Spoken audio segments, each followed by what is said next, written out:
inversion of a matrix. Inversion of a matrix is denoted by a raised to -1. Friends यहाँ पे मुझे a matrix दिया है जिसका मुझे फाइंड करना है a raised to -1.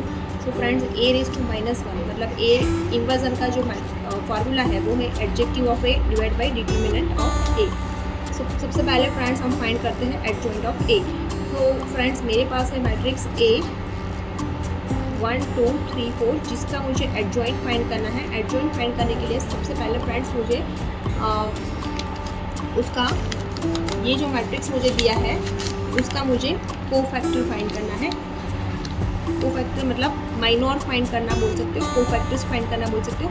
जैसे कि ये 1 का मुझे कोफैक्टर माइनॉर फाइंड करना है तो ये पर्टिकुलर रो और ये पर्टिकुलर कॉलम को अगर मैं रिमूव करती हूँ तो बचे रहेगा क्या 4. तो वो 1 का माइनॉर जो हुआ कोफैक्टर जो हुआ वो है 4.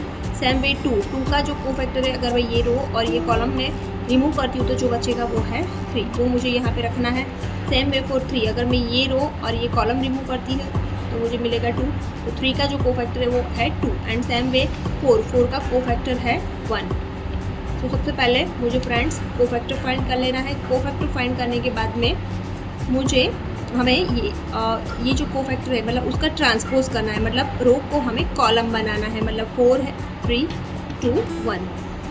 अब गाइस मुझे इसमें साइन अलोकेट कर देनी है, साइन असाइन कर देनी है जिसमें फर्स्ट एलिमेंट रहेगा प्लस, सेकंड माइनस और ये रहेगा माइनस और ये रहेगा प्लस.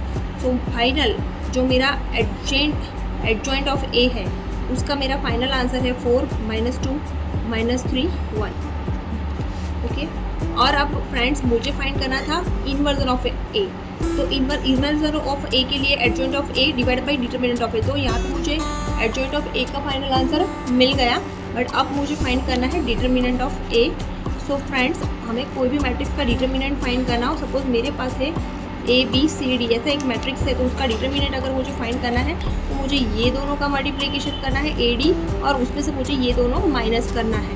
सेम वे तो फ्रेंड यहाँ पे जो मेरा मैट्रिक्स है ए उसके लिए मुझे अगर डिटर्मिनेंट फाइंड करना है, जो डिटर्मिनेंट है उसको फ्रेंड इस तरह से डिनोट किया जाता है. तो फ्रेंड्स इसके लिए ये जो मेरा ए मैट्रिक्स है उसके लिए मुझे अगर डिटर्मिनेंट फाइंड करना है तो उसके लिए मुझे करना होगा 1 × 4 -3 × 2. सो 1 × 4 मतलब 4 4 × 2.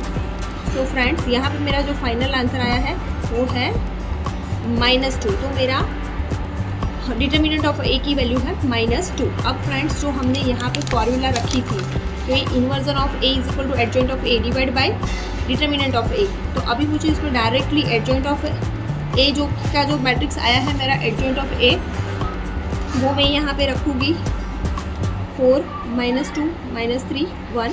उसका डिवाइड बाय करना है मुझे -2. मतलब अब मुझे क्या करना पड़ेगा 1/1 इसके जो भी एलिमेंट्स है उसको -2 से डिवाइड करना पड़ेगा. 4 divide by -2 -2 divide by -2 -3 divide by -2 and 1 divide by -2. अब जहाँ पे फ्रेंड्स 2 माइनस की साइन है जैसे कि यहाँ पे और यहाँ पे वहाँ पे साइन कैंसिल हो जाएगी. बट फाइनल इसका आंसर जो है 2 2 जा 4. तो मुझे आंसर मिलेगा फाइनल -2. यहाँ पे 2 माइनस कैंसिल हो जाएगा और 2 2 जा 1. तो मुझे यहाँ पे मिलेगा 1. यहाँ पे माइनस साइन कैंसिल हो जाएगी और 3/2. ये चाहो तो आप पॉइंट पे भी 1.5 भी लिख सकते हो, आप फ्रैक्शन में भी लिख सकते हो और इसका फाइनल आंसर होगा माइनस. तो फ्रेंड्स सबसे पहले हम 3/3 मैट्रिक्स के लिए डिटर्मिनेंट फाइंड कर लेते हैं. फ्रेंड्स यहाँ पे आप देख सकते हो कि मेरा जो मैट्रिक्स है वो ये है तो उसका डिटर्मिनेंट मुझे फाइंड करना है फॉर 3/3 मैट्रिक्स. तो यहाँ से सिंपली मुझे फर्स्ट एलिमेंट लेना है वो मुझे यहाँ पे लिखना है और वो फर्स्ट रो और कॉलम को अगर मैं रिमूव करती हूँ तो मेरे पास जो एलिमेंट्स बच रहते हैं वो मुझे इसी तरह से 2/2 डिटर्मिनेंट फॉर्म में रखना है. अभी दूसरे नंबर में साइन आएगी माइनस, ये फिक्स है फ्रेंड्स और यहाँ से दूसरे नंबर का एलिमेंट लिखना है. और फिर अगर हम ये रोज और ये कॉलम को अगर हम रिमूव करते हैं तो हमारे पास जो एलिमेंट बचेंगे 4 6 7 9 वो मुझे यहाँ पे डिटर्मिनेंट फॉर्म में लिखना है. फिर प्लस साइन और उसके बाद में फ्रेंड यहाँ पे ये जो एलिमेंट है वो मुझे लिखना है. और ये पर्टिकुलर रो और कॉलम को मैं रिमूव करती हूँ तो मेरे पास जो एलिमेंट बचेंगे ये 4, वो मुझे यहाँ पे डिटर्मिनेंट फॉर्म में लिखने हैं। फ्रेंड्स अब सिंपली मुझे यहाँ पे 1 लिखना है। 2/2 डिटर्मिनेंट कैसे सॉल्व करते हैं वो हमने कल देखा था। मुझे ये दोनों का मल्टीप्लिकेशन करना है, माइनस करना है उसमें से ये दोनों का मल्टीप्लिकेशन साइन पे, वो मैंने यहाँ पे किया। -2 एज इट इज़ लिखा, ये दोनों का मल्टीप्लिकेशन किया, उसमें से ये दोनों का मल्टीप्लिकेशन माइनस किया, +3 एज इट इज़। ये जो सॉरी फ्रेंड्स यहाँ पे मिस्टेक है, 32, तो 4 × 8 32 -35, तो यहाँ पे मेरे पास रहेगा -3, और यहाँ पे 1 एज इट इज़, 45 में से 48 जाएगी -3, -2 एज इट इज़, 36 में से 42 जाएगी -6, एंड यहाँ पे आएगा -3। अब यहाँ पे -3 आएगा, यहाँ पे माइनस माइनस प्लस हो जाएगा इसीलिए 12, और यहाँ पे प्लस माइनस माइनस आएगा और -9। यहाँ पे रहेगी फ्रेंड मेरे पास अब 12 -9 -3। तो फ्रेंड यहाँ पे आप देख सकते हो कि मेरी जो डिटर्मिनेंट की वैल्यू है वो 0 हो चुकी है। जो आगे के स्टेप्स फॉलो करने हैं, जो एडजॉइंट ऑफ ए और सब है वो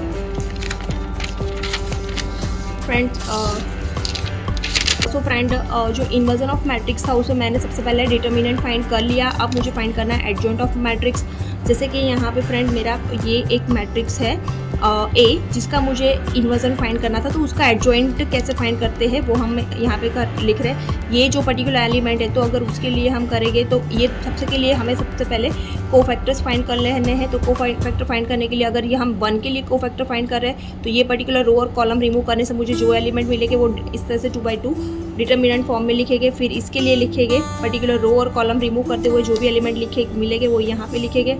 ये पर्टिकुलर एलिमेंट के लिए जो पर्टिकुलर रो और कॉलम है उसको रिमूव करते हुए जो एलिमेंट होंगे वो यहाँ से इस तरह से 1 बाय 1 हम एलिमेंट लेते जाएंगे, और वो पर्टिकुलर जो भी रोज या कॉलम को बिलोंग करते हैं उसको रिमूव करते हुए हम बाकी सभी एलिमेंट्स को इस तरह से डिटर्मिनेंट फॉर्म में लिख देंगे।